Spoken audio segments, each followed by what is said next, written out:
দিন দুপুরে বিশালগড় ব্রিজচমুনি এলাকায় সংগীতা মোবাইল নামে এক ব্যবসা প্রতিষ্ঠানে চুরি করতে এসে সোমবার দুপুর ৩টায় আটক এক কুখ্যাত চোর উত্তম মাধ্যম দিয়ে তুলে দেয় বিশালগড় থানা পুলিশের হাতে। জানা যায়, মালিকের অনুপস্থিতিতে বিশালগড় ব্রিজচমুনি এলাকায় সংগীতা মোবাইলের দোকান থেকে দুটি স্পিকার, একটি ক্যামেরা চুরি করে নিয়ে পালিয়ে যাওয়ার পথে আটক কুখ্যাত চোর সুনীল বাহাদুর ছেত্রী। জানা যায়, বেশ কিছুদিন পূর্বে এই দোকান থেকেই পাওয়ার ব্যাংক চুরি করে নিয়ে গিয়েছিল চোর সুনীল বাহাদুর ছেত্রী। সে লোভে পুনরায় সোমবার দুপুরে চুরি করতে এসে আটক কুখ্যাত চোর উত্তম মাধ্যম দিয়ে তুলে দেয় বিশালগড় থানা পুলিশের হাতে।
আমি পাশে দোকান আসলাম আগে দিয়ে আমার এক সাইড দিয়ে খালি তাতে কোনো বড় আমার এয়ারবাসটা দেখতে আমি কারণ সুন্দর হয়েছে। এবার যখন এয়ারবাসটা বাই করি দেখে এবার গাড়ি জিনিস করে দিচ্ছি।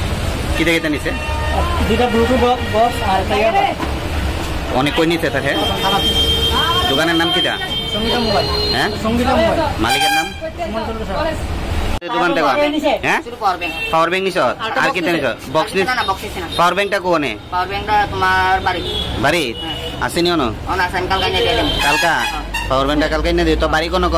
বাড়ি তোমার 2 নম্বর গেট। তো বাবার নাম্বার দে। মা মারা গেছে আমার। কে আছে তোর ভাই? আমার মা আছে। মা আছে? তো মার মোবাইল নাম্বারটা কর। নাম্বারটা দে। হ্যাঁ